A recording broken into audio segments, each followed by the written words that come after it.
use the word emergency for the first time in about... This is Jim, and, Receiving this message. We are Ken Jennings and John Roderick. We speak to you from our present, which we can only assume is your distant past, the turbulent time that was the early 21st century. Fearing the great cataclysm that will surely befall our civilization, we began this monumental reference of strange and obscure human knowledge. These recordings represent our attempt to compile and preserve wonders and esoterica that would otherwise be lost. So whether you're listening from an advanced civilization or have just reinvented the technology to decrypt our transmissions, this is our legacy to you. This is our time capsule. This is the Omnibus.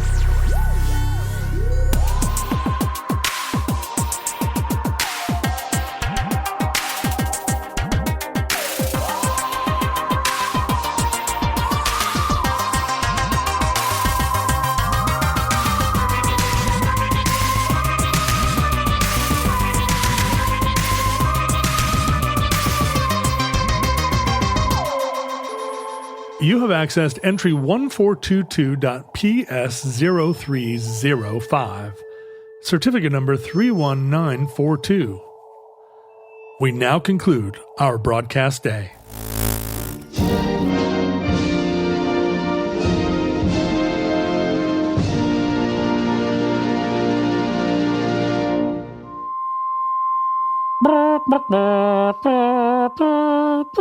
I guess now that you say that, I realize I should have saved this for the last omnibus ever, and I didn't. Did you? That's right. This would be a great, if you know, when the apocalypse comes, the last episode. We won't know, I guess, what the last episode is, so it'll just be something random. It'll just be like fuzzy dice, and then the bombs fall. We've talked a lot about 20th century television on this project. Yes. But were you like a late night TV watcher? Like, were you ever a night owl in the pre-cable era? Well, sure. I mean, I started watching the Letterman show. That's what it is for me. Right at the beginning, because I had stayed home from school sick and watched the daytime Letterman show. Oh, yeah. Nobody saw the daytime show. Yeah, I saw it on TV during the day, and I was like, what insanity is this? It was so different from anything else I'd seen. Up until then, the only thing that compared was the Gong Show. And Letterman... Imagine if the Gong Show is the edgiest thing you've ever seen. David Letterman will blow your mind. Yeah, and Letterman had actually appeared on the Gong Show as one of the judges. That's fun. And so... I saw it, and then they were talking about this late night show, but I was too young to stay up late. So I'd been given a portable television, which was the size of, what was it? Like, it was only 18 inches square. Did it have one of those handles on the top? A handle, and it had rabbit ears. I had one of those. And I'd been given it by some friend of the family, like, hey, John should have his own television. And my parents were like, I don't know. How old are you in the story? Freshman in high school. Okay. 8th grade. I think I got mine a little, maybe like sophomore, junior year. Well, I think I'd been given the TV before that, but my folks didn't let me, Right. But I had it in my closet. Your folks were the original no screens. No screens in your room. I put it in my closet, and then everybody would go to bed, and I would open the closet door, and there was an extension cord kind of running out to the wall, and I would watch the TV with the volume way down. Are you sitting at the door of your closet looking in like a Spielberg child? No, I'm laying in bed. Oh, okay. My closet is right there. You could see it across the way. Okay. Well, the closet was next to the bed, so I could open it and I could see the TV, and I would watch Letterman show. And if I heard anybody in the hall, I would quickly turn the TV off.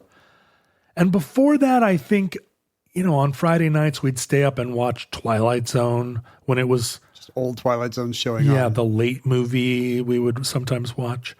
But And did you ever make it through to the end of the viewing day? When TV stops. Well, because where the sidewalk ends. Because in Anchorage, the TV day for a long time ended after the Carson show. Oh, really? There wasn't a show after the Carson show, and in Alaska there was an end of the day program called Alaska Is. Alaska is ellipse or just Alaska is period? Alaska is, I think, ellipse. And it was a slideshow of like the Northern Lights, a bear in a stream, a cache, a gold miner's cache, some fireweed. When you say this is a show, is it the same every night? Yeah. Okay. Well, maybe the pictures change. So Alaska is something slightly different every night? Right? Okay. Emblems of Alaska. And they played Pachelbel's Canon. So it was all of these slideshows, Pachelbel's Canon, and then when Alaska is concluded, then it went, we now conclude our broadcast day with a video of the American flag waving in the wind and the national anthem, and then it went to like full on static, and it was the loneliest feeling. It was just like, you have been abandoned by the culture. Yeah, it's all gone. Like, you are the only one left. What is there? Go to sleep is what the message is. Like, it's done. So just to explain to anyone born in, say, 1990 or later, maybe. When did it stop? Or I guess you're going to tell us. It's really what the story is. I've spent a lot of this week watching old broadcast signups because many of them have made the older ones only survive in audio form. I guess for some reason, weirdos tape recording their TV on a reel-to-reel or something. But the later ones still exist in videotape form, or in some cases, even a camera pointed at the screen. So it's fun to watch these old ones. And what you described, this kind of homemade Alaskan montage, is actually pretty representative of what Americans saw at the end of their viewing day. And today, I think the only way you would know this existed is the movie Poltergeist. Speaking of Spielberg kids watching television, the movie Poltergeist begins with the national anthem being replaced by static on a screen. And if you were not from the era, it's the kind of thing where you would not even know what was happening today. Right. Because that's, to a contemporary viewer, that's a cue that people have fallen asleep but left the TV on. And today, which often happened, right? You'd fall asleep in front of the TV, and then you'd wake up to... It was a cultural signifier. The national anthem would be followed by static and snow. And today you were watching that movie and you're like, first of all, why is the national anthem on TV? And then their TV broke at the end of it just happened to break right at the end of the national anthem? Or maybe it was the Poltergeist. Has the Poltergeist already broke it? Is it in the national anthem? Do kids even know what static on a television is? No. Like, if you had streaming cable, like it seems like most people have, where would you ever even see static? Cars don't even have terrestrial radio sometimes anymore. Like, I can't remember. My wife's car maybe does not have either AM or FM. I can't remember which one. I still listen to terrestrial radio on my car, to my daughter's incredible consternation. Is it KEXP or is it something worse? It's KEXP, except down here we can't get KEXP, so I turn it over to the rock station, which is all Aussie all the time. Yeah, and then sometimes jazz and ads for car lots. That's right. And there's a public radio station in Bellevue that actually plays really cool selection of crazy indie rock and stuff. And so I make her listen to that stuff. She's like, we could literally be listening to anything we wanted on Spotify. I'm like, Daddy doesn't listen to Spotify.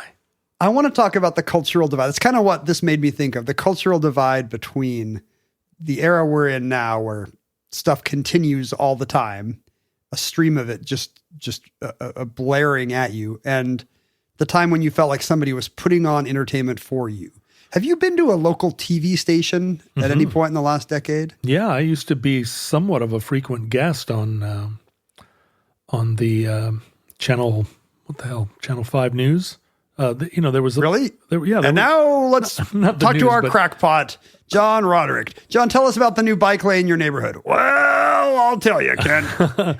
It was Como, wasn't it? There were shows, television shows. Is it the daytime show, like that afternoon one? Yeah. New Day Northwest is Channel 5. Yeah. I was always I was probably a guest on New Day 5 times. I went on there once with Duff McKagan. I went on there once with Sean Nelson. Weren't you and I on once, or am I making this up? Wasn't I what? Weren't you and I on New Day Northwest once, or am I making this up? Yeah. You and I might have been on. Yeah. Did we do that show together? I think. And I did it. It used to have a live audience, remember? Yeah.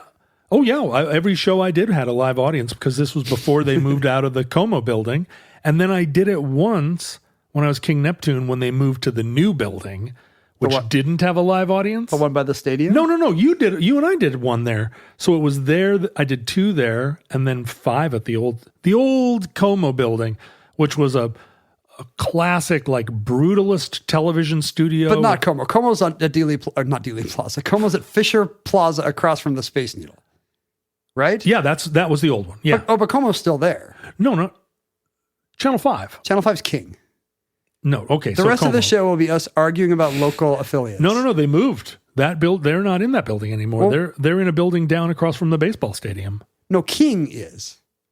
I think Como. I'm doing too. Who's on First. Como's still at Fisher Plaza. Fisher Plaza. Isn't that what that building is called? It's got the McDonald's in it now because they tore down that McDonald's at Broad and John or whatever that is. I think you're insane. Como and King are 2 different stations. Who did New one Day of them's Northwest? Channel 5, King, and it's I don't know if I was ever on before it was by the stadium. Did Como have its own daytime show? I'm sorry, it was King. Yeah, it was New Day Northwest on King, and they moved down to the stadium. But King used to have this enormous building that was over on Dexter. It was on Dexter. Yes, that is correct. I've been there at least once. Yeah, and there was like a 4-story brutalist chandelier, and it was all these studios where they did Almost Live, and a lot of the people that worked there were, like from that era, and they latched onto me as somebody they could have on the show, and then I became kind of pals with it's funny that I don't remember what the name of the studio is. Not actually funny because I never know what things are.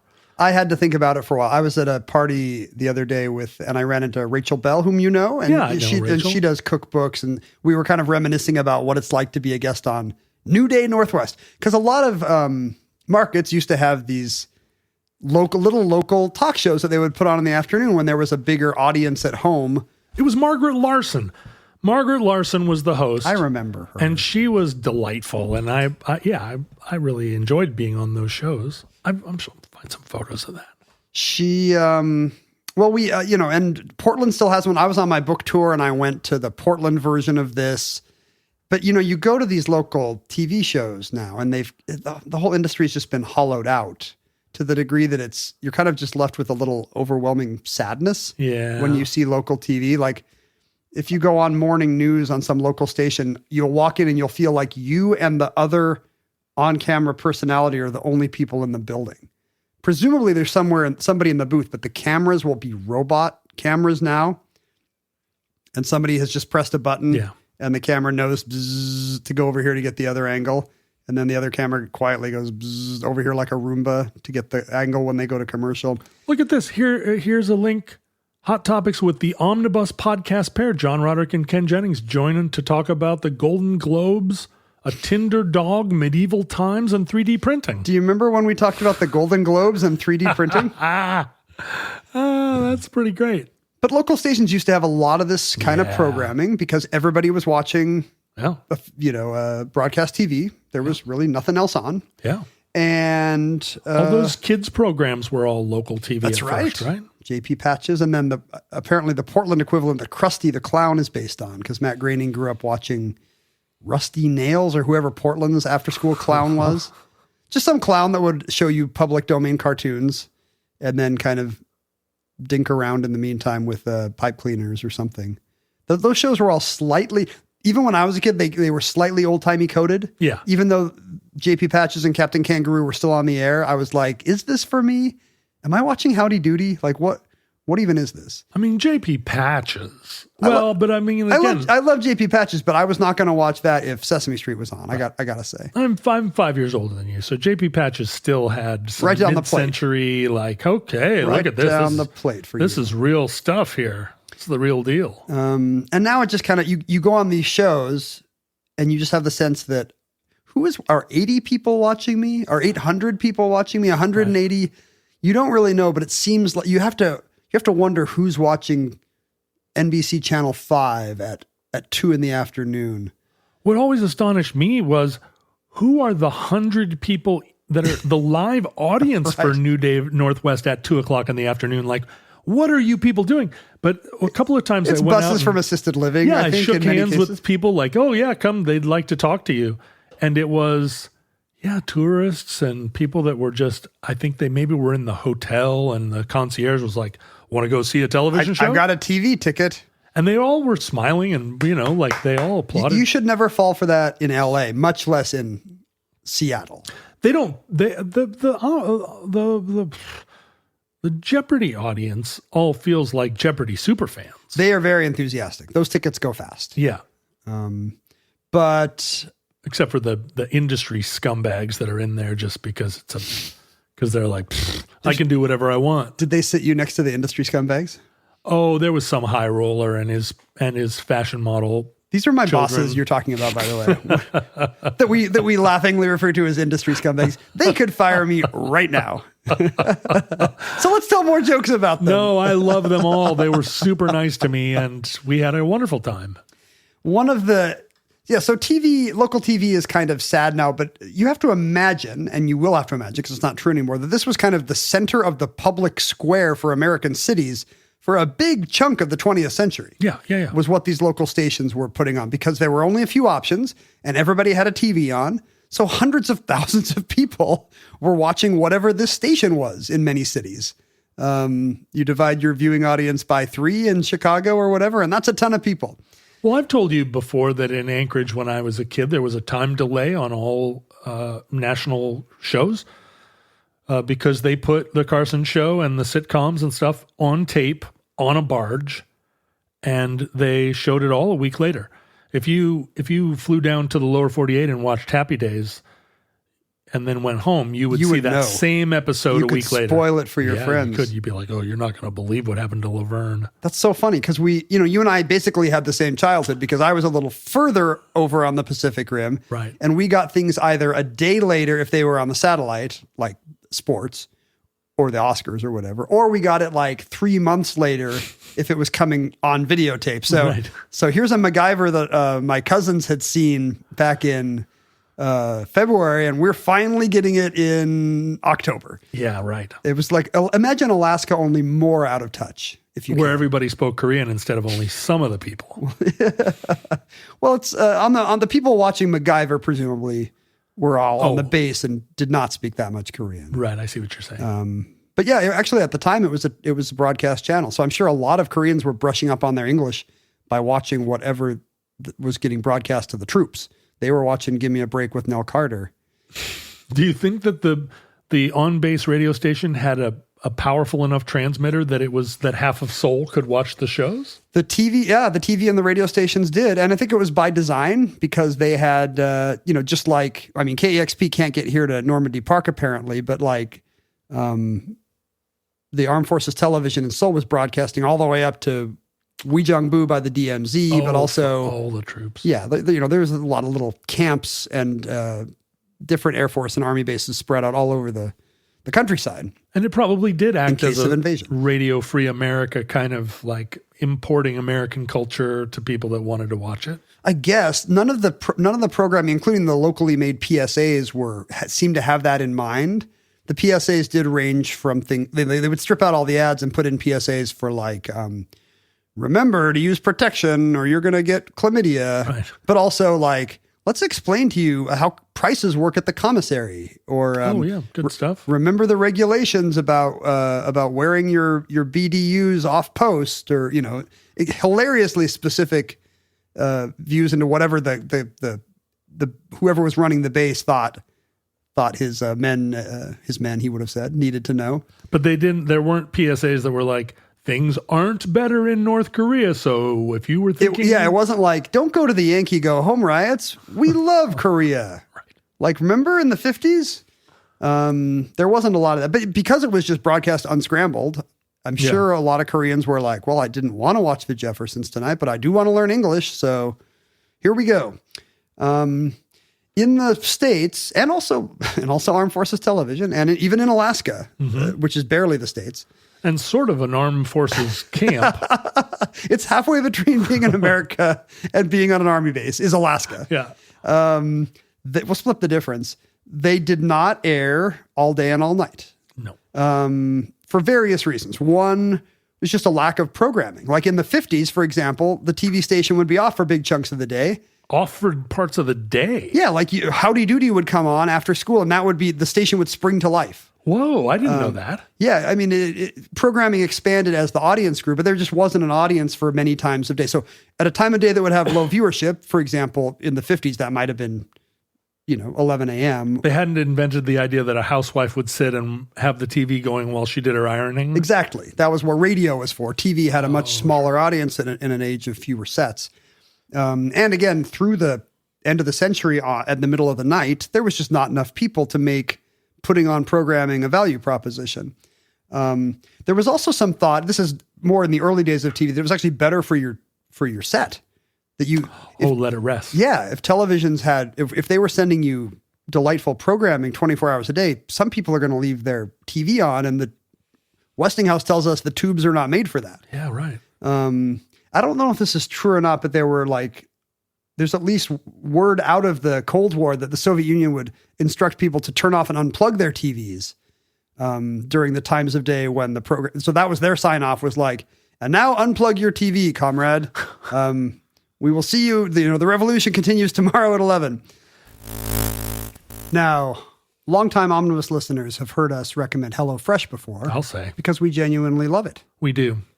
In fact, I lived on it throughout the pandemic. If you think you know HelloFresh just because we've talked before about their chef-crafted recipes and fresh ingredients for home delivery. Yeah. Boy, do John and I have a surprise for you. I mean, I feel like I know the menu pretty well. There's not a bad thing on it. I don't know if you do, John. HelloFresh has made their biggest menu upgrade yet this summer. Hello. It's a whole yeah, exactly. Hello Fresh. The menu's a lot bigger. They've doubled the size of their menu. Awesome. Not just like the text is bigger. Like it's all in different font. Bigger margins. Yeah. It's all papyrus. No, they've added like 50 something new options. It's 100 options every week now. New seasonal dishes, recipes from around the world, bigger portions. Everything's bigger. I'm trying to vary my eating. Sometimes I like to just eat a lot of protein because I feel like I'm wasting away. Other times I realized I haven't had a vegetable in a month. Yeah, you're trying to eat healthy lately. A little bit. I brought a donut today, and here it sits in its little box. Yeah. Because you were too fancy to eat my donut. I can't even look at it. Well, maybe the bigger portions from HelloFresh are not a selling point for you then? No, I like a bigger portion, let's be honest. But their menu is even healthier now. There's high protein options. There's veggie packed recipes. This is perfect. It's like you knew what the copy was that I was going to talk about. I'm just sitting here, man. I'm just living my life. Your questions were so appropriate. I'm just wanting some delicious food like anybody. Anybody who wants to eat greener, check out their new veggie packed recipes. This is perfect for them. And the food is amazing still. What if I want to eat more seafood? What if I want to eat like premium cuts? There's no extra cost for their steak and seafood recipes that you can get every week. In fact, they put 3 times as much seafood on the menu now. Hello. It's like you're swimming in the ocean. Yeah. You're going to be like, what am I, the Little Mermaid here? Yeah. Is that Flounder? And the bird whose name I can't remember? Wait a minute. This is starting to get macabre. You're not going to eat Flounder. No. He's like a friend. He's a friend. But they said... Fish are friends. Not food, exactly. That's what your daughter taught me, right? There's seasonal produce every week. So if it's snap pea time, guess what's coming in your HelloFresh box?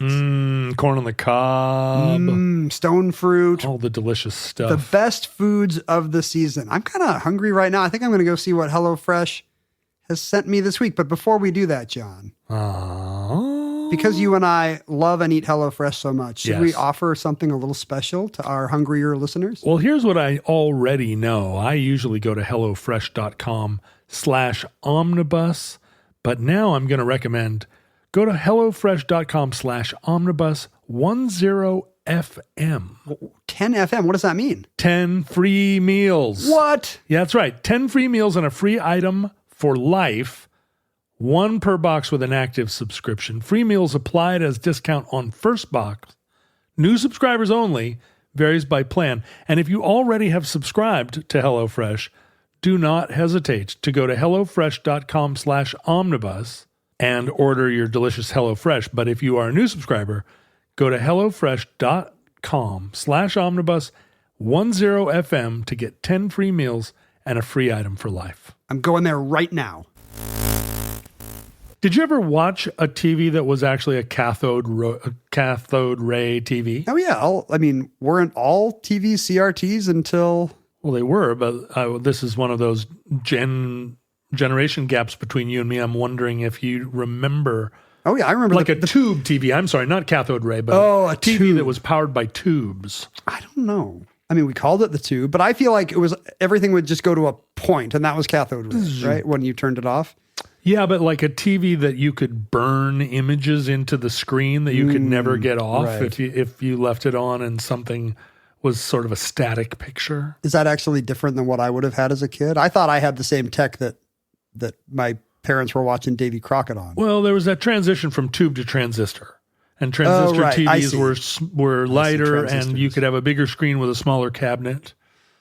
There were, I definitely remember the first time we had a TV. It was still a CRT, but it had enough of a digital presence. It had enough of a chip in it or whatever to override the snow. It would know when it was just getting noise instead of signal, and it would drop out and just go to silent blue. Oh, what? Whoa. And we were amazed by this. Like, this TV knows when the Atari's not plugged in?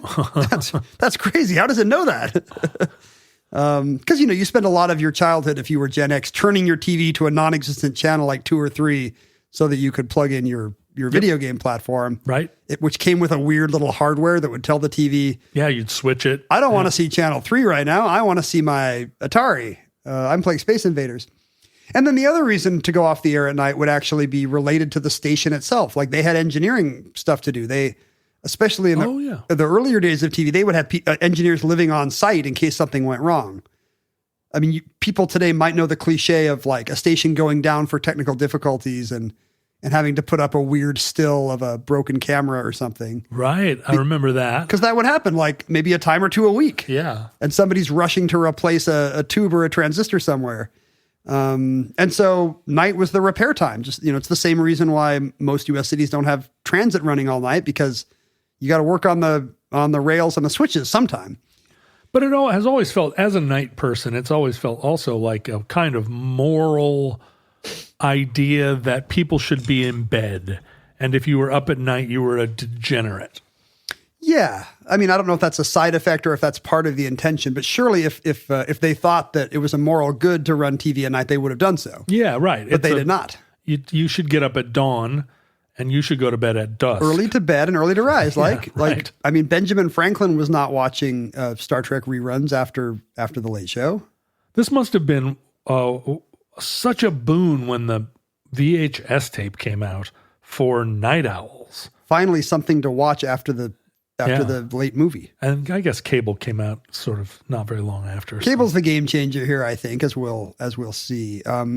But so back in the day, that implied that programming would end. Right. And so I've watched a bunch of these. So I am now, at least in this room, the world's greatest living expert on what kind of weird stuff would show up. And it's oddly static. From the 50s well into the 80s or 90s, it would be the same kind of message. And it's really square. It's square because TVs were 4x3, but it's also like a male with radio voice. Yeah. A white man is going to talk to you for a second at the end of the day. And he reads a spiel, which I assume is recorded and would not be a live read, because he's telling you there's a lot of very technical information about the station that you don't really care to hear. Oh, it's like you've been watching, Channel 7 WZZI, and then it'll tell you like how many, like in the old days, how many kilocycles, which and then megahertz in a later time. Was this federally mandated FCC kind of stuff? It's unclear. Because it's so consistent, I kind of wonder if it was. Like at some point they would get in trouble if they didn't do this identification. Because that was a thing, having to pause at a certain interval for station identification. Oh, right. That was a thing too. We pause for station identification. Like sometimes usually it would be ads, but occasionally the station would just tell you what station you were listening to. And that must have been regulatory, right? Because otherwise, why are they burning ad time on that? Well, when I started working at Catch 22, the television station, which was... That is great, by the way, that you were at, was it Channel 22 in Ketchikan? Yeah. That why no, it was in Anchorage, but yeah, it was called Catch 22 because it was UHF. Did they have KTCH or something? Yeah. Or? Well, what was it? Boy, I forget. It wasn't KTC. They must have had 22 first and reverse engineered the call letters they wanted. Yeah, that's what it was.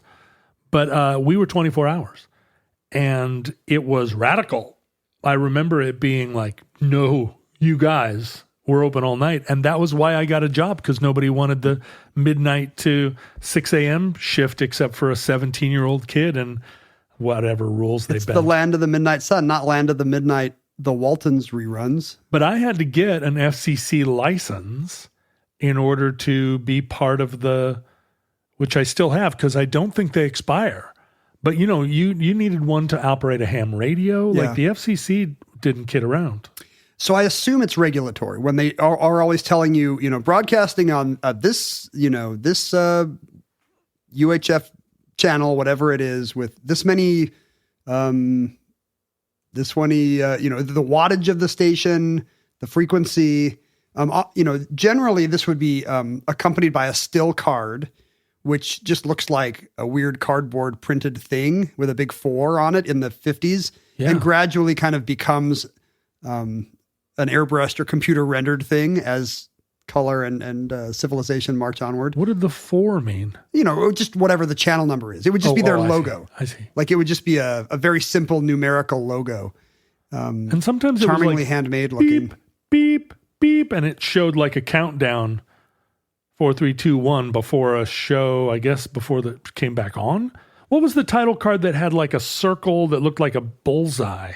With the different colors? Yeah, it must have been a camera calibrator. That was the one you're thinking of with the circle is the PM5544 invented by Philips. Sure, I would have said that. So eventually those became electronically generated. Like a circuit in the machine would make that test pattern, which was used so that technicians could easily see at a glance what's wrong here. Like, is there a problem with the gain? Is the contrast okay? What's with the white level?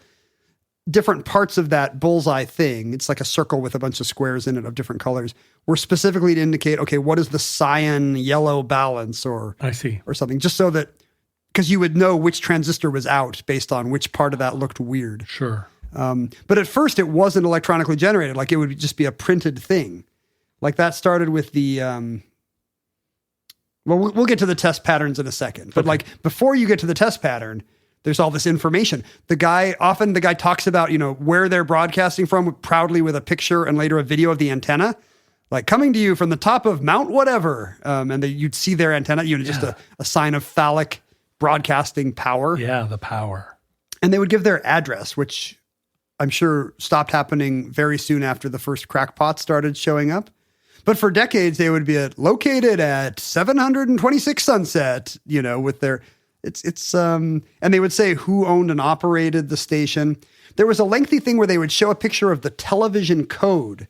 They would show the seal of good practice of whatever the National Association of Broadcasters were, just to show their bona fides. Mm-hmm. And that can't be regulatory. That's just got to be the station boasting, we paid our money. We have the seal of good practice now, and we just show this every night. Sometimes I've noticed there's a disclaimer telling you that parts of today's programming have been mechanically reproduced. What does that even mean? It's got to be left over from a time when everybody's assuming they're seeing something live. Oh, right. Like, well, if I'm watching The Honeymooners, they must be doing this right now. So they're telling you that there's kinescope or something. It's crazy to think that so many of us just kept staring at the TV to watch all of this, knowing that it was going to come. This was just like we were clinging to it. It literally means nothing else is on. But today there's an analogy where I'm scrolling through something on my phone or my device or my computer, and I'm just like, I don't want to be doing this. I'm going to bed, but I'm just still scrolling. I don't want to be doing this, but I'm going to a different website now. That's right. Going back to the one I was just looking at. That would be the equivalent of looking at a picture of somebody's TV antenna and being like, well, nothing else is on, but I'm still staring at this. Yeah, one more reel of somebody making a pot. Maybe this is the one that'll... The announcer would usually name himself. It was nearly always a him, and say that he was speaking on behalf of the station. If there was a parent company, they would say, a proud member of the whatever media conglomerate. In the early days, and I think this continued through most of the sign-off period, they would tell you what time they were going to be back. Oh, We'll be back on the air at 6:45 a.m. with morning meditation. And then this I did not remember. They would recommend the radio that you should be listening to instead. I don't remember that. I don't even remember them saying when they'd be back on the air. Because I think maybe a lot of this went off by the time in our time, I just remember kind of a national anthem. Yeah. But when there was a lengthy spiel, which was true, I think up through at least the 70s or 80s, you would get them telling you, and their affiliated radio station, of course, will be on with news and weather updates all through the night. Oh, affiliated. Yeah, right. Because they often were combined. They would have a radio station as well. Yeah. And so as soon as a TV station had those were on all night. That's what was for night owls. Did the people who got up in the morning, did they also watch Alaska Is as it went into TV? Yes, there were sign-ons. There were. I don't know why those are less iconic to me. Perhaps because I was often up for the sign-off, and I would never in a million years see the see the thing before the morning show. There are people listening to the show that are like, there were things at night? I thought they played the anthem in the morning only. And sometimes they're very short. There's a hilariously short one I saw where a guy just says, "Thank you for watching. This concludes our viewing day. Time for us to say goodnight." And it just ends there. Yeah, it's very abrupt. But usually it was this very long thing. And sometimes, as you say, there are extra bits of video that have been produced just for this purpose. You saw Alaska Is. Sometimes it was literally prayer. I've seen that too. I don't know how this worked, but it was common enough that, it was common enough household routine that your day would begin and end with prayer that you would be surprised if CBS didn't have one. So they have, a voiceover guy or just a local clergyman, a pastor of some kind. I remember that. Yeah. And it was a prayer. Sometimes it was just a devotional. And then as America got more secular, you saw more of these Alaska Is things where it was like, and now for meditation, where it would be a shot of the waves and somebody would say an inspiring thing or not, or read a poem or not. This is basically Alaska Is. Yeah. And because these were produced locally by the affiliate or for the affiliate, they would have a little more local pride. You might see your own landmarks. I've seen a few that are a little more elaborate. There was one that had an animated bee buzzes out onto the screen, and clearly this would be beyond the budget of a local station. I've seen multiple affiliates have this thing, but they would personalize it with your station's call sign. The bee would fly in front of the logo, remove your call sign letters, trundle them up in its arms, put on a nightcap as if to go to bed, and the bee would zip away and animated curtains would close. Why a bee? Yeah, bee is not really the symbol of nighttime, is it? No. Bees are busy. Bees are asleep at dusk. But they're busy, and maybe this is like even the busy bees. Well, the first one I saw was Fresno, and I was like, "Oh, that's why it's a bee."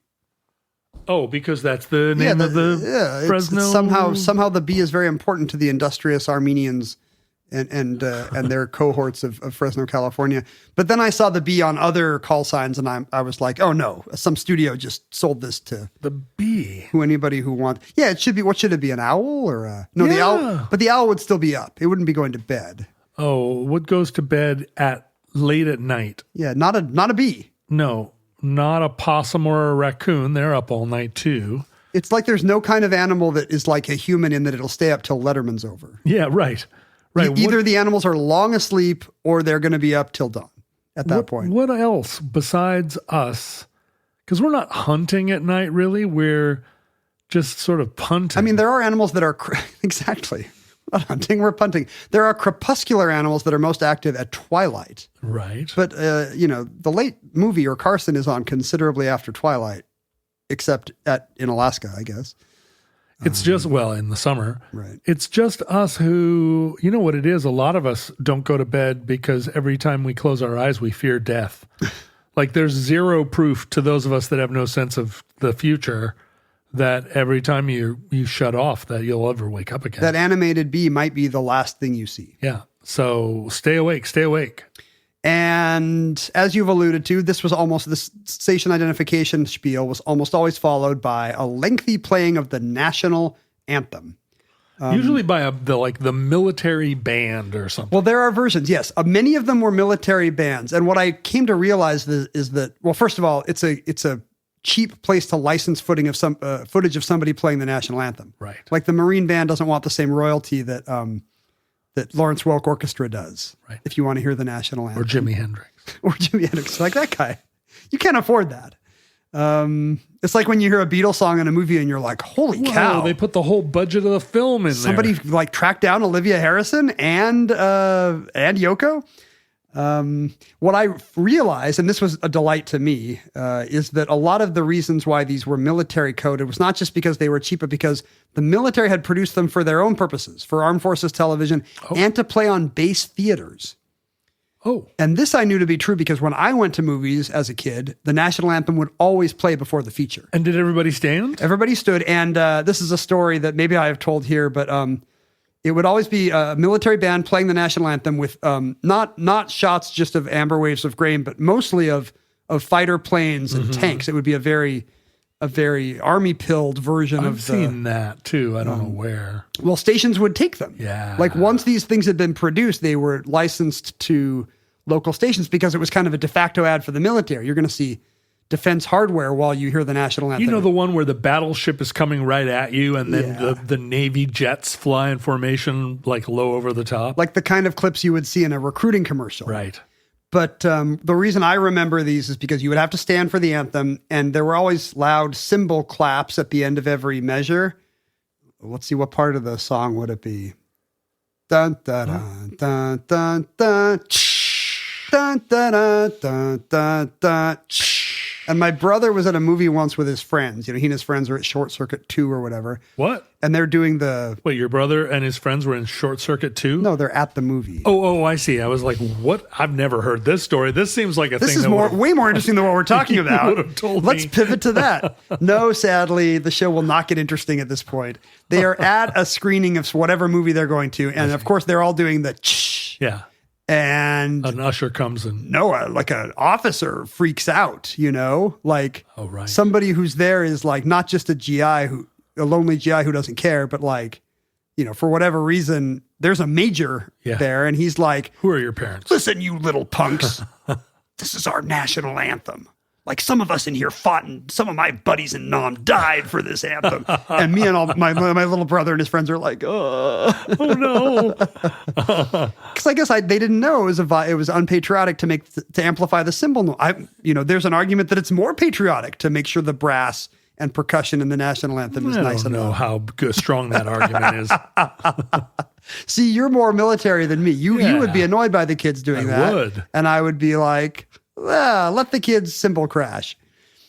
And that's how fascism wins, because of people like you who are like, respect the symbols. Oh, I thought it was the other way around. That's how fascism wins, because nobody respects anything people like me anymore. weren't patriotic enough. But a lot of them are military, but not all of them. You know, some of them do have brass bands, but it's over footage of, say, great American landmarks. Yeah, amber waves of grain, sure. A lot of them are like Washington, D.C. memorials and monuments seen from above. Well, you know, now Iwo that Jima is very prominent. you're saying this, and I'm like, why have I seen all of these? It's because every television station had a different one. Yeah, they would just license their own. Yeah, Alaska was only one of the TV stations, right? The other ones would have had amber waves of grain and jets flying over battleships. There was an outfit called Saxton Graphic Associates Limited that was just a video company that put out a press release saying that their editors had spent years selecting 10,000 images from American history and, you know, long days of research at the Library of Congress, NASA, Harvard University, and the New York Public Library to select these clips from the arrival of the Pilgrims, which, as we all know, is when America started. Nothing happened. Nobody was here before that in the minds of these affiliates. Plymouth Rock, and then the first Thanksgiving. And then all the way up to the moon landing, you know, in these very quick clips. And stations loved this fast cut one, and we're happy to license slave this one. auctions were in there. I think a lot is glossed over. I think so, too. Given the era. There was the Sierra Club produced one in 1972 that had a lot more of the Grand Canyon, and this one, I believe, had lyrics on the screen. Yeah. Although I guess you would be mad if anybody were singing. No. You can sing. Oh, you just can't imitate the instruments. This is a very specific view you have of how an anthem karaoke should go. doing the instruments, you're taking the piss. You're a bunch of teens taking the piss. It's disrespectful to do the instruments. Where if you sing along, you're singing in the spirit of it. You're great. If you're singing along, even that might be. You never. I guess you see people at. I was at some stadium where everybody sang. Was it the Brewers? And I was like, I have never been in a stadium where everybody's. Yeah, it's pretty unusual. At the Mariners games, it always feels like each anthem singer has got to have a take.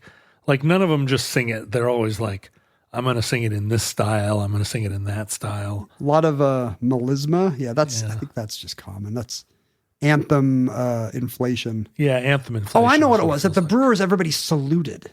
Saluted? Yeah, and that's actually not right. Like, I think if you're in uniform, it's okay to salute. But veterans will sometimes do it anyway out of uniform. But this was the first time I'd ever seen basically half the stadium salute. No. Yeah. I mean, sometimes I'll see the anthem go down and somebody hasn't taken their hat off. And I always assume they forgot. Or they're just like, they were raised by animals. But most of the time in Seattle, everybody takes their hat off, and people don't put their hands over their hearts anymore. I still do. I do it for fun. For fun? You do it for fun? Are you taking the piss? No, it's just more of the it's more of the Americana experience. That's exactly right. To do something weird with your hands when they play the weird brass song that no one likes or can sing. Yeah, put your hand over your heart. Why not? This is the game. But yeah, I believe there were actually people leaving their non-military hats on and saluting the brim of their baseball cap. That's not right. Which was new Midwestern technology to me. You know what that feels like? Patriotism inflation. You know, the whole thing of like, I'm wearing American flag on and it's like, none of that is right. You should not, the American flag should not be a garment. If you've seen one with patriotic flag pants, let's be honest. you have probably 100 flag garments. But I'm a rock and roller, you know. But they all have fringe on the sleeve, so it's legal. That's right. You're Captain America from Easy Rider. If you've seen one with patriotic paintings, like basically very Minutemen, Lexington and Concord coded, lots of kind of John Paul Jones, and then oil portraits of the founding fathers. That one was very common and was brought to you by no less than the Mormons. The Church of Jesus Christ of Latter-day Saints, the Mormons, who, I don't know if you know this, the Mormons had an arm that was very into the national anthem. The Mormon Tabernacle Choir just could not get enough of the national anthem, even though it's not really devotional music. You know, Mormon TV commercials were, I think, one of the reasons that we started to understand that my dad was having small strokes.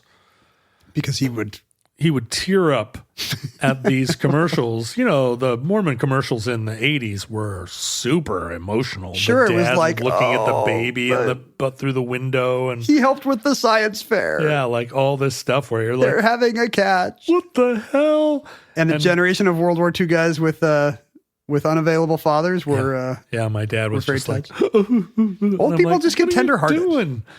Yeah, I bet you if I saw them now, I'd get all cryy. It turns out, if your body produces like 3% less testosterone, you just start to weep at Cooperstown induction videos and Mormon PSAs. You know, now that my kid is a teen, I'm sure you've seen this, like when you get those heartstring scenes where it's, you know, dad watching his child grow up and then leaving for school, and it's this montage or whatever. Yeah.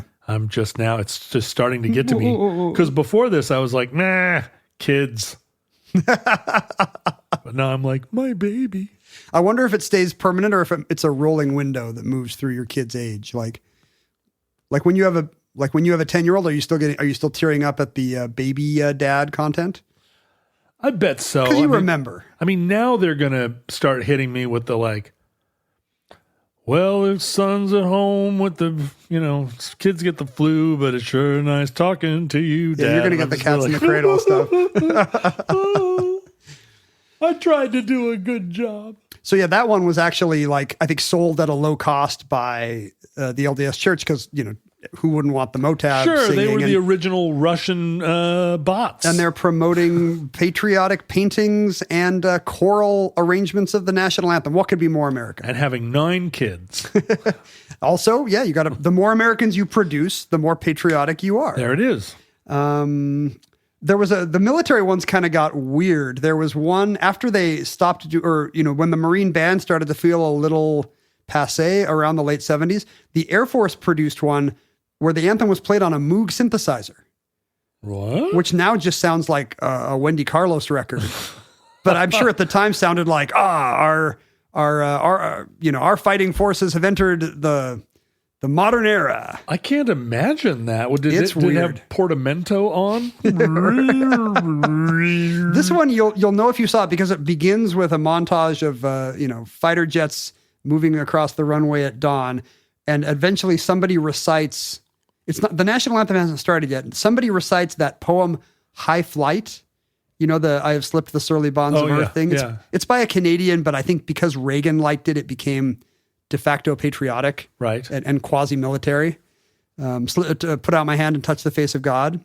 So somebody's reading that. That's kind of your Alaska is. And then, only then does the national anthem begin played on a Moog synthesizer. Whoa. Which today sounds like great. It sounds very funny. And nobody, I'm trying to think, like it feels almost like some of them were like the Air Force theme. Did they ever do like the Halls of Montezuma or Down We Dive, spouting out flames from under? Well, they did on Armed Forces Television, I believe. I think we would get... As PSAs. Well, I almost think we would be end of viewing day. We would get I don't know if they rotated. Maybe it was just the Army one. I don't know. You were on an Army base. Yes, but there would have been the same channel playing for the Air Force bases as well. And, in countries with more naval, Japan and the Philippines, there would have been a ton of Navy too. So I don't know. But I have a memory that they were playing the service branch hymns as well. Yeah, right. But not I don't know if local stations would have. We are talking about such sepia-toned American culture for anybody under the age of 42. Well, that's why I liked watching this, because it was like, what's been totally forgotten is these weird national anthems. The idea that your TV would play the anthem and all at you now is so weird, but it does belong in the omnibus. That's what I thought. Yeah. I wonder if this was true overseas. Did other countries do this kind of? Yes. There's I've looked at some Filipino ones. I have a friend who now lives in Thailand. I may have told this story before, but they play they're very patriotic people. They love their king, even though now never colonized. Now it's not, never colonized. And even now they don't have the good king. Now they kind of have his wastrel son. They have like their Donald Trump Jr. king now. We're not allowed to say that though. We will go to jail if we say that. But she sings the national anthem in the theater, like because the national anthem will play before a movie, even in civilian theaters. There.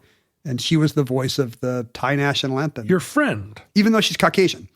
She's it was like a real coup for them to get like fluent in Thai. Yeah, she married a Thai guy and they live in Bangkok. And one thing that did not, interestingly, was never part of this end of day package, but I think is inaccurately remembered as being so, was it's blank o'clock. Do you know where your children are? Do you remember these? Yeah, didn't we talk about this on one of our maybe the milk carton one? Yeah, about all the scares about your kid. It was definitely related to those scares. I don't know. So these were PSAs that the station would come up with, just not because I don't know if there was ever a legal requirement that they devote a certain portion of their day to PSAs, or if it's just what they would put in when they couldn't sell commercial time. I think I remember it being the pet project of some specific person that was like, part of the problem with delinquency is that parents don't know. They're sitting in front of the TV and their half drunk. And their kids snuck out the window into the apple tree. Or never came home, and they're parents that don't know where their kids are. It does seem like it's not really tied into data. Like, what problems could you solve by making sure your kids are not sneaking out? I mean... This is just ringing a lot of bells for me as something that has a story that maybe belongs in the omnibus, and maybe this is the spot for it, but neither of us know it. Well, from what I could tell, it was individual stations. And maybe that's true. Maybe somebody maybe either a private or a public entity was behind this campaign. It was some Massachusetts guy, right? William Wall or something. But once one station did it, it escalated. And everybody had to run these things. So it just meant that like a station would devote 10 seconds either before the 10 or 11 o'clock news to saying variously, it's blank o'clock. Do you know where your children are? But now it just seems so ominous and weird. Like, why, Pennywise, what have you done with my kids, Channel 8? What's weird is I think it was, What? It was like, there was a lot of panic about youth running wild in the streets. So it wasn't that your kids are getting kidnapped. It's like your kids are doing the crimes. Yeah, like on behalf of society, make sure your kids are indoors and not out, like doing doo-wop around a barrel with a flame in it, or I don't know what, like burning down local houses of worship. Yeah, which is what they were probably doing. I mean, that was all over by the time I was a teen, and I really was upset about it. Hey, come on, guys, let's go burn down some churches. Oh, yeah, no, I did remember right. It was a Massachusetts state senator. It was when youth curfew was being considered as an anti-delinquency measure. Youth curfew? Yeah, like if you're under whatever, you got to be home by 11. And so this would kind of enforce that at a household level, so that it wasn't just cops having to run the curfew. Home by 11. They would have buy-in. And the funny thing is, like, so many moms and dads were like, oh, God, do we really have to know where our kids are that much? The funny thing is Michael Jackson later recorded a song called Do You Know Where Your Children Are? And he's the last person who should be singing a song called Do You Know Where Your Children Are? Yeah, right. I mean, they might be in Neverland. Ken, you are what you eat. That's what I hear. Yeah. And that's a very scary thought to me. Yes. Because of all the Skittles I eat. Yes. You are Skittles. But I'm trying to think like the older I get, the longer I live, I really do believe that I can't just eat anything anymore. I can't be the garbage disposal I was in my 20s. I'm trying to be more intentional about what I eat, making sure it's things that are actually good for me. And luckily, like, there's a lot of science to help us with that. There is. And, you know, the humble protein bar has really come a long way from when you first kind of looked at the ingredients of a protein bar and went, wait a minute, this is just a candy bar. It was just for gym weirdos, and now they're everywhere because, like, they're actually really good. I think we understand now how important it is to get enough protein and how hard it is. Yeah, well, let me tell you about the Mosh bar. I may have explained this to you before, but Mosh bars... I have a very short attention span. I know, and this actually might... I'm going to take notes. This might help you, in fact. Mosh bars are made with ingredients that support brain health. Hold on. Brain health. Like ashwagandha. How do you spell that? ASHWAGANDHA. HDHA? Yeah. Ashwagandha. This is not just new protein technology. This is new spelling technology. These are some game-changing, brain-boosting ingredients that you won't find in other comparable, because there aren't any comparable, protein bars. I like the origin story here, which is that Maria Shriver's father suffered from Alzheimer's. That's right. And so one of the causes she and her son, actor Patrick Schwarzenegger, know really care about is finding ways to help other families deal with debilitating diseases like that one. You probably heard about this on Shark Tank. In addition to ashwagandha... I get all my news from Shark Tank. I know you do. I know. Well, that's where you put up most of your money these days, right? That's right. It also includes lion's mane and items like omega-3s and collagens. Hold on, I forgot this gimmick I was doing that no one liked. Collagen, omega-3s. So the Mosh bar does more than just your average protein bar. I hear they taste great too. They do. In fact, my daughter, who's notoriously picky and doesn't like anything that has even the tiniest, faintest hint of health, she snagged a bunch of Mosh bars off of my kitchen counter thinking that they were just candy bars, and continued to eat them even after I was like, that's good for you. My guess is the brain ingredients made her so smart. Halfway through, she was like, wait a second. These aren't candy bars. That's the thing. But I still like them. Mosh is the only food brand that's boosted with cognizin, which is a premium nootropic that supplies the brain with a patented form of citicoline. I forgot to do the thing where I pretend to. Oh, there we go. Or citicoline, I guess. Okay. Yeah. Okay. Should I change the pronunciation in what I just wrote? No. You can just, like pronunciation symbology more than I do. It's true. It's the only thing I contribute to Omnibus. And they donate a portion of all their proceeds to fund gender-based brain health research because 2/3 of all Alzheimer's patients are women. And I don't think I knew that before I started reading this ad copy about mosh bars. So we've all learned something. If you want to find ways to give back to others and fuel your body and your brain, mosh bars are the perfect choice for you. So head to moshlife.com. Now, when I was a younger guy, mosh life meant a very different thing. But moshlife, moshlife.com/omnibus, and you'll save 20% off, plus free shipping on the Best Sellers Trial Pack or the new plant-based trial pack. Ooh, that's a pretty good offer. 20% off, plus free shipping on either the Best Sellers Trial Pack or the plant-based trial pack. It's available at moshlife.com/omnibus. Thank you, Mosh, for supporting this episode. Thank you, Maria and Patrick, and Arnold by extension. And then, of course, as we've alluded to, the national anthem would end, and it would immediately go either to static or maybe a boo, like a test pattern, right, that would run all night. And those test patterns, I think, were just what the soft, once it became electronic, once it became circuitry, that's just what your station would broadcast. If there was no programming. What is static?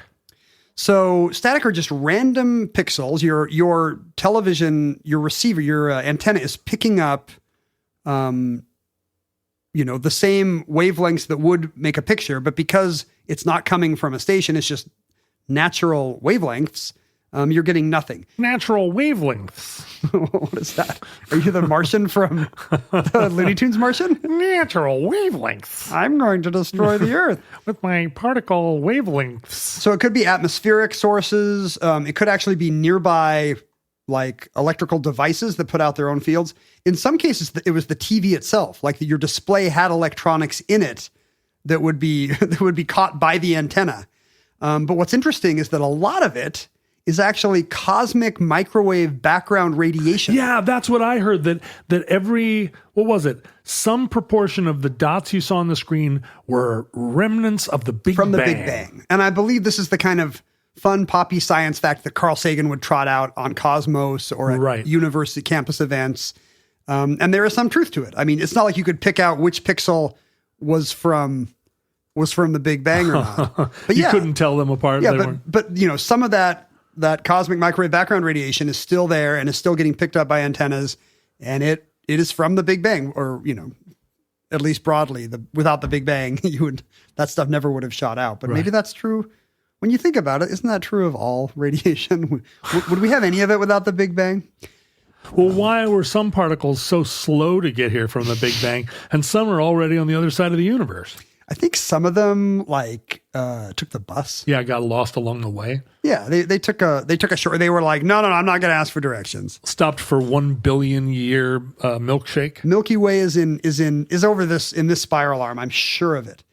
The test patterns were things that were actually used to calibrate cameras. As I've said, the original one was an RCA one called the Indian head, because it had a Native American guy wearing a headdress. I remember it. As the graphic it was black and white. This was the graphic that would help you determine contrast and brightness. I guess the idea is that showing a familiar thing like human flesh tones would be what you would want to calibrate, that kind of stuff. I remember it only because it was part of reruns. They would sometimes show that stuff in their afternoon rerun programming for either nostalgic purposes, and it would come on before the cartoon that they were spooling up. And it would have circles and squares so that they could adjust linearity. There were all kinds of adjustments that had to be made in these old systems to make sure the picture looked right. And again, different elements of this contributed to all of it. After that, it was the SMPTE. That's just the one with the stripes. PTE, yeah. That's an NTSC system calibration thing with the broad colored stripes, but then it's white and black at the bottom, maybe with a third color stripe there. Can you pick? This is like the canonical one from a 70s childhood, I think. Is SMPTE some kind of internet thing too? It's very close. SMPTE, I think, is the Society of Motion Picture and Television Engineers, so it was an industry standard. But SMTP is the protocol for popping email. Oh, okay. SMTP. Yeah. So it's coincidentally similar. That's what they want you to think. That's what the Democratic Party wants you to think, Ken. Do you feel like it's a conspiracy to use color bars from the 70s to power email? It's hard. What do you think is the end game here? Can you prove it isn't? And then there's the one you were talking about with the circle and the color bars within it. Yeah.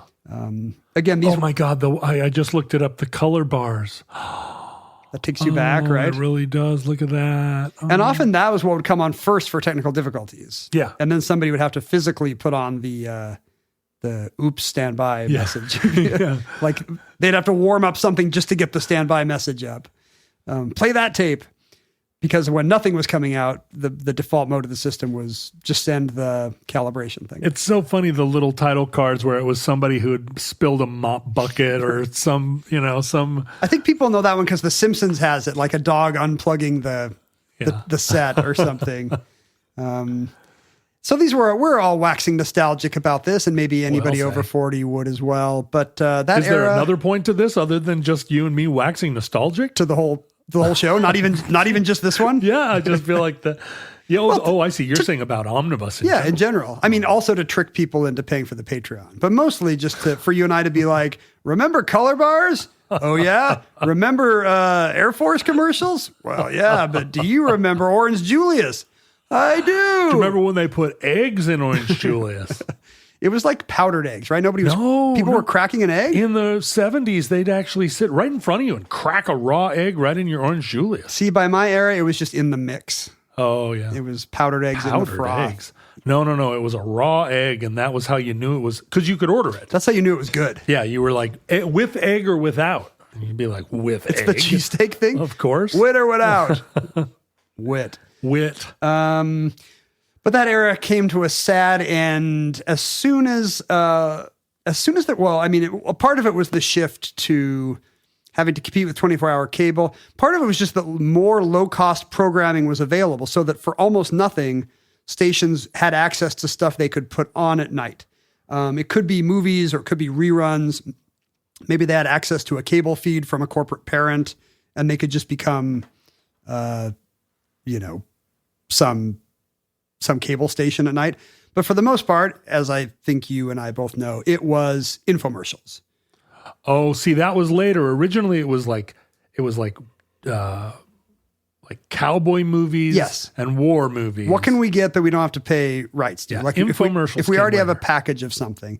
The first time I saw an infomercial, I was like, what is this madness? We did a whole show about the Ron Popeil and the Pop-O-Matic, or what was it? The Dice-O-Matic, Slice-O-Matic? Which one's the Dan Aykroyd one and which one's the real one? Oh, yeah. The Bass-O-Matic. As soon as stations had a way that they could make money by not showing you color bars instead of paying money to broadcast signal, they immediately took it. And so that meant the end of the viewing day. The viewing day never ended. It just at some point it turned into pay to play. Cheap slop, yeah. And you would just watch infomercials till dawn. And I think they never, they don't want to put on the national anthem because, they like being able to say what the ratings are for their all-night infomercials. Yeah. And the national anthem might be a cue to stop watching real TV because fake TV is coming up. So it ended the signal of the end of the viewing day. The viewing day, it's like what's it called on Usenet? Eternal September or whatever? Yeah, right. Where all the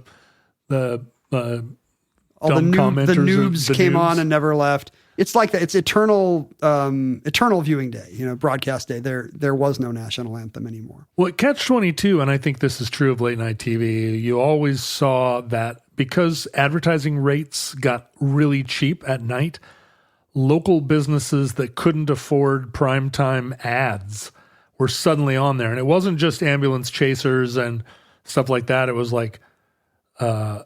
cults? Well, just, mechanics or people that thought, I'm going to advertise on television. Just some guy got a camcorder? Yeah, and they couldn't afford, but they could make a 30-second ad or a 1-minute ad, and when it was 2:00 in the morning, it was $500 instead of $5,000.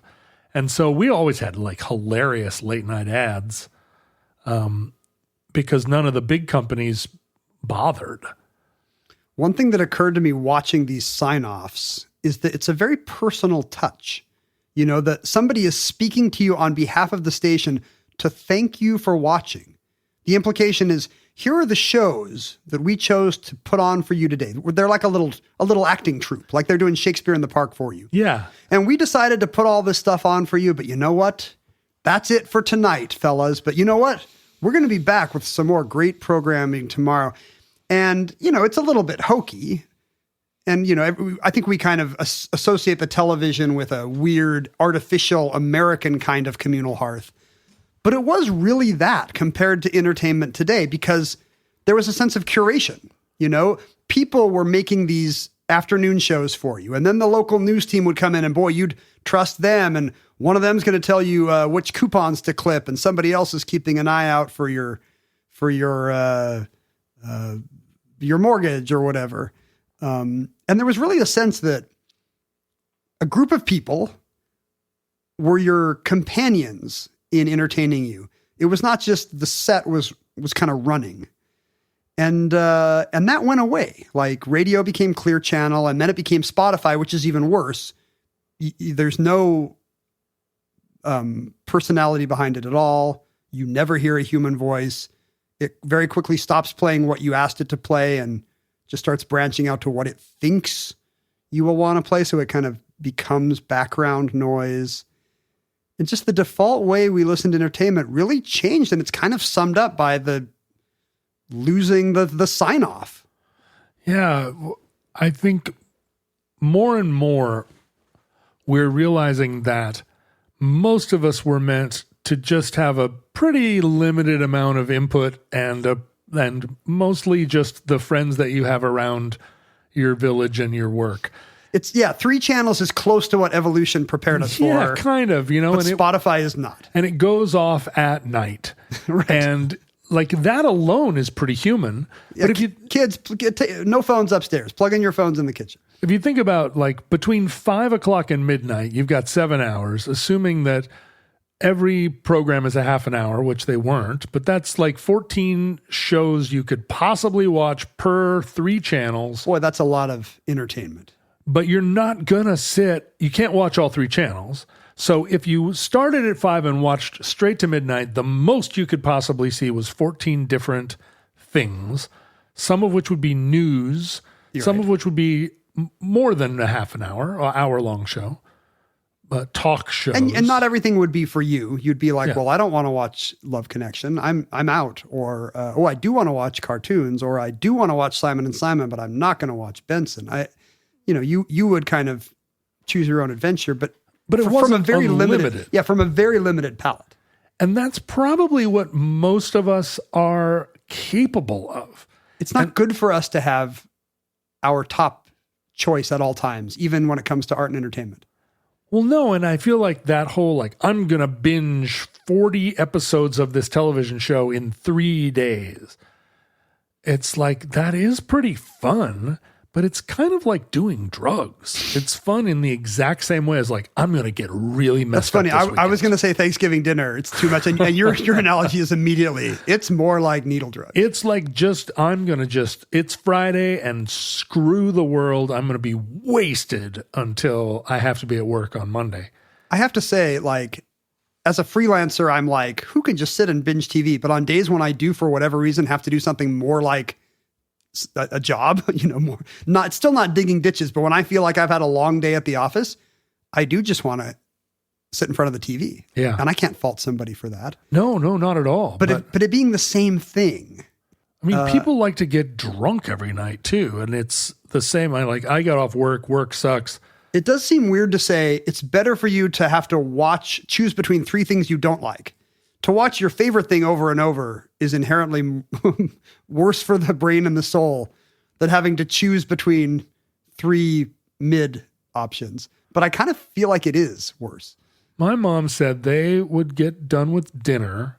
Grandma, of course, would go in the kitchen and she would go with Grandma to wash the dishes. Grandpa and Dad would go out to the living room and read the paper. And then Grandma would come out to the living room and do needlepoint. And is the TV not on for any of this? No TV, because this is pre-TV. pre-TV. Not even the radio. And then they would turn the radio on. and Grandma would do needlepoint. Granddad would smoke, I guess her granddad never smoked, but her dad would wander off, and they would sit and listen to like a couple of programs on the radio, and then it was time for bed. And that was media. And a big voiced man thanked you. Yeah. For participating in media. And that was probably at 9 p.m.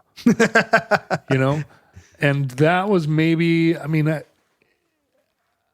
because I don't watch TV really, I stay up till 4:00 in the morning, but I'm not really consuming media.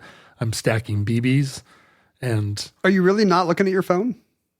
Well, now I am. Oh, okay. Now we did it. Yeah, the BBs will have to wait. I wouldn't because the internet never goes off. I didn't until the last 5 years. There's no sign off every night on Instagram. It's so bad. And now, I bet you could it'd be fun to get a plug-in where every night at 11 your browser just plays the national anthem and then won't open. It just goes to.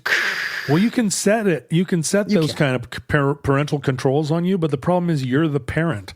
So for years, my phone said, "That's it, it's done," and I just swiped like, "Go screw yourself." I can't remember who this is, but somebody I know had their kid like ask them to set limits, but then their kid is always like, "I'm just kidding. I need to actually use it more." And their kid's now an adult, so the parent is like, "Okay." Yeah. But every day they're like unlocking the screen. Yeah. So the kid wants to blow past their self-chosen limits. Yeah, that's always the case at our house too. It's like, but I have to do my homework. Well, why didn't you do it before? Well, because now you have to unlock the computer because I have to do my homework. I do think all homework should be analog just so I don't have to hear this flim-flammery all the time. Yeah, that's right. My kid said, I want to move my desk to the other side of the room. And I said, well, so are you going to like have room for a pen and pad in addition to your whatever else? And she was like, what would I need a pen and pad for? And I said, yeah. I do think there's been some, had not thought about it in these terms before, but I think there has been some pushback to the, like moving all entertainment to just a stream that never ends instead of here's something I've presented for you. Because podcasts, for example, are very much in the vein of, thank you for listening. This concludes our viewing day. Like every podcast is kind of a viewing day. Yeah. Where like the equivalent of a DJ kind of gives you the feeling that you've got some companionship and curation. Right. And there's probably other art forms that are a little more artisanal than that. Like, people are still going to live shows and, YouTubers have a viewing day, I guess. Do they play the national anthem at the end of OnlyFans? I don't know. Oh, no. No, I think if you're on OnlyFans, you're there until the last person stops tipping. And that concludes. We now conclude our broadcast day. Entry 1422.PS0305. Certificate number 31942 in the omnibus. Good night and good morning.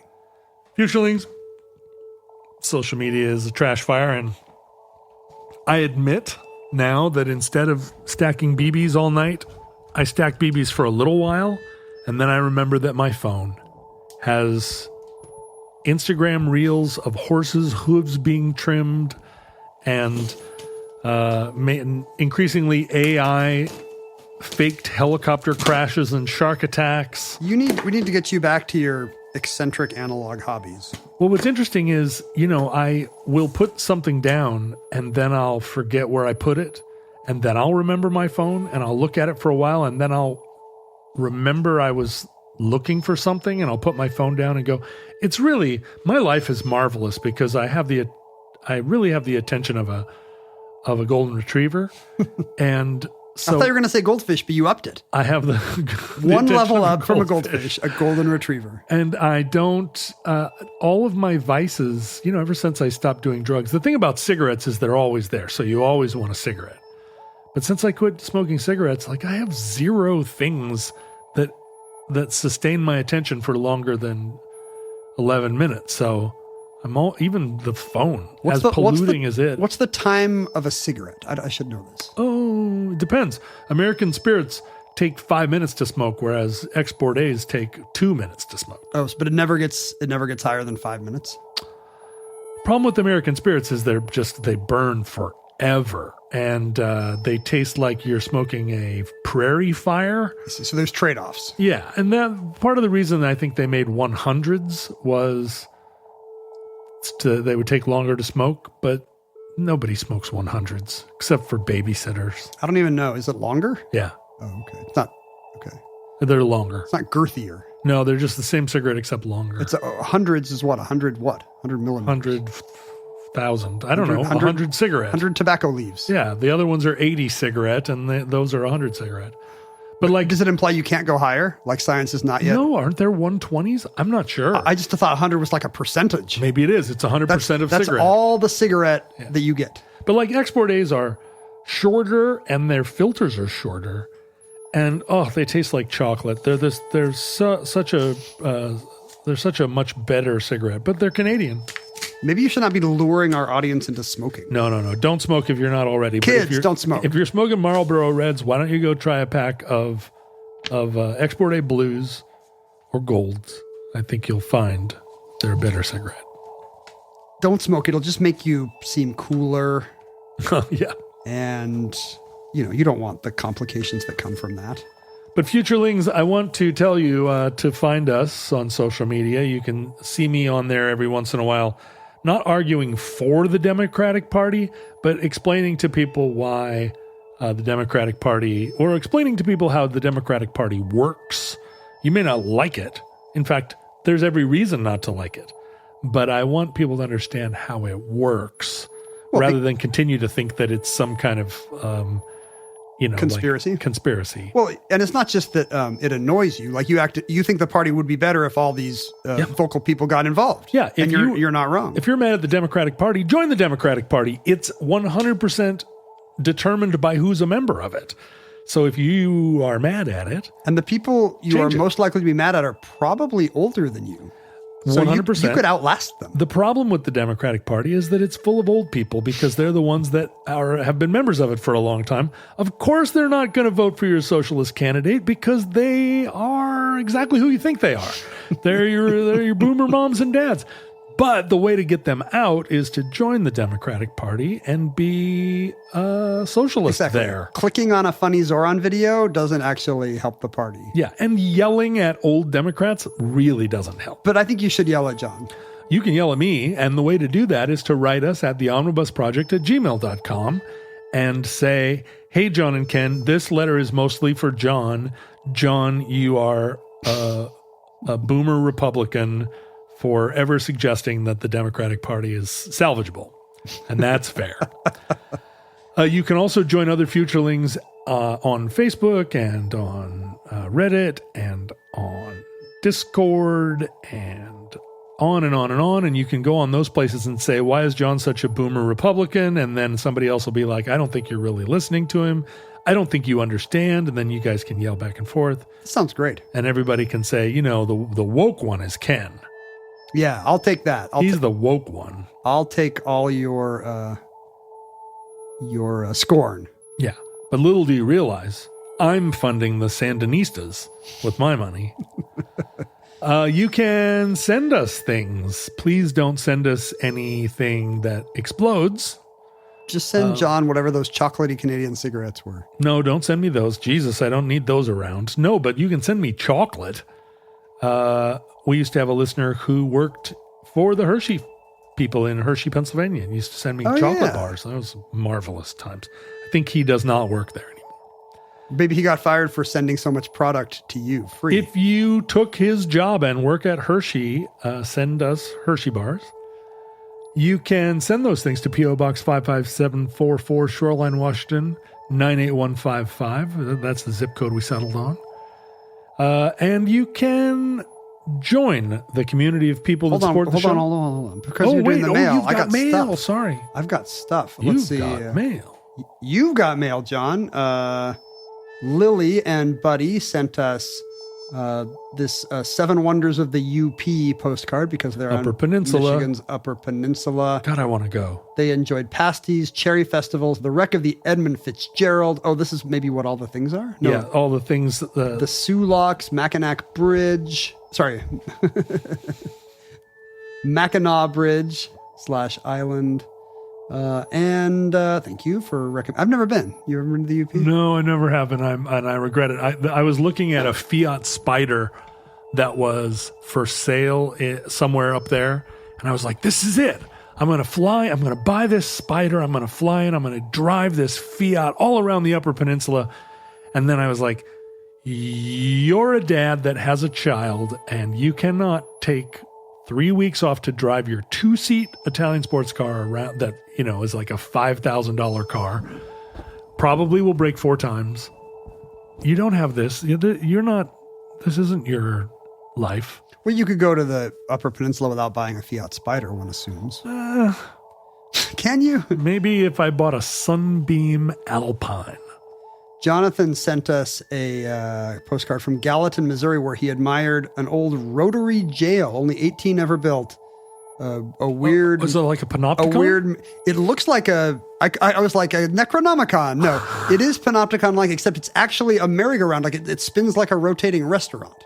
Oh, for the fun of the prisoners? Well, there's only one exit. So, like, imagine... you get locked in. What moves like that? Isn't there some device where you have to line up the door with the outer door like it's some kind of a toy? I don't know. Yeah, what is Anyway, so, yeah, you put a prisoner in and spins, and now they don't have a door anymore. Clever. Yeah. That's. I don't know if there have ever been any escapes from the Gallatin, Missouri Rotary Jail, but that's pretty cool. And then Nat, who listens to the show... after we did that show about the Comics Code Authority, we talked about how the stamp does not appear on comics anymore. What I did not remember is that the IP of the stamp was actually donated by the Comics Magazine Association of America to a nonprofit called the Comic Book Legal Defense Fund, which is they flipped the script. It's an anti-censorship group. They now this anti-censorship group that defends cartoonists getting in trouble. Now has the rights to the symbol of comic book censorship, and Nat sent us 2 like jacket patches. Oh, those are cool. Those are patches? Yeah, you want this? Yeah. I'm going to put this on my Alex Trebek USO jacket. Alex would approve. And if you want anybody who wants to support the anti-censorship work of the Comic Book Legal Defense Plan, cool. Please go to cbldf.org. I mentioned Carol Tilley, who's wrote a lot of the great work poking holes in Frederick Wortham's anti-comic book research of the 50s. What I did not know until Nat told me, because Nat's a game show fan, is that Professor Tilley is a former Jeopardy player like me. Wow. He says we're both tied at 1 loss each, but in fact, I have lost so many more Jeopardy games than Professor Tilley. You have, yeah, yes. Right, because you kept coming up against... I'm a 10-time loser probably, and she only lost once, so congrats to her. That's great. I didn't know she was a former Jeopardy. It makes me want to look up her Jeopardy resume, because I'm a big weirdo. Did you ever lose to Holtzhauer? I never actually played him except in I guess I lost 1 game of that tournament that he won. That's right. So yeah, does that count? Yeah, I think it does. I'm trying to find her game here in the Jeopardy fan archive. But it's going very slowly. Maybe you should do the Facebook part. Oh, yeah. Well, not Facebook, because I said that already. But the Patreon part. Become part of our community by giving a small amount to Patreon. Omnibus Patreon is at patreon.com/omnibusproject. Any small amount entitles you to access to a wide variety of additional content, photographs. At a certain level, you actually get sent a physical copy of the show notes that Ken and I use to do our shows. You'll find that Ken's and my note-taking style varies considerably. Ken, is it true that if you donate at the show note level, you can actually request the show notes of a specific show if those have not already been given away? If it's a show you suggested, yes, we've done that. Oh. I'm not sure if we've ever done the other thing. But I mean... I'm not against it. I don't want to create a bidding war, but if somebody wanted a certain show and we had it still. Why would you not want to start a bidding war? Well, I do want to start a bidding war where people pay for this. I don't want to start a war where people start sending me emails fighting over show notes and I have to figure out who to give them to. Right. That's not a bidding war. That's just correct. That's just a friendship war. That's just seagulls going after French fries. Oh, here's Carol's game, by the way. She missed a daily double about the Book of Revelation. Oh, see, you would have gotten that. Let's see. Oh, and everybody missed Final Jeopardy. If she had known this, she would have won. The category is literary quotes, John. In an 1859 novel, Charles Dickens called this object the sharp female newly born. You have 30 seconds. Good luck. Sharp female newly born. The sharp. If you could figure out which Dickens novel it is, it might help. But is it The Call over David Copperfield? Oh, no, it's not. But you read David Copperfield with your book club, right? That's right. No, it's from Tale of Two Cities. He's referring to the guillotine. Oh, the sharp female. Yeah, I don't know why it's a female. Yikes. What's up with that, Charles? Yeah, if it had said Tale of Two Cities, then I would have been all over. I think it's time to Me Too Charles Dickens for assuming that guillotines are female. He's actually, a real champion of women's rights for his time. For his time. Listeners, from our vantage point in your distant past, we have no idea how long our civilization survived. We hope and pray that the catastrophe we fear may never come. If the worst comes soon, though, this recording, like all our recordings, concludes our broadcast day. Maybe our last. But if Providence allows, we hope to be back with you soon for another entry in the Omnibus.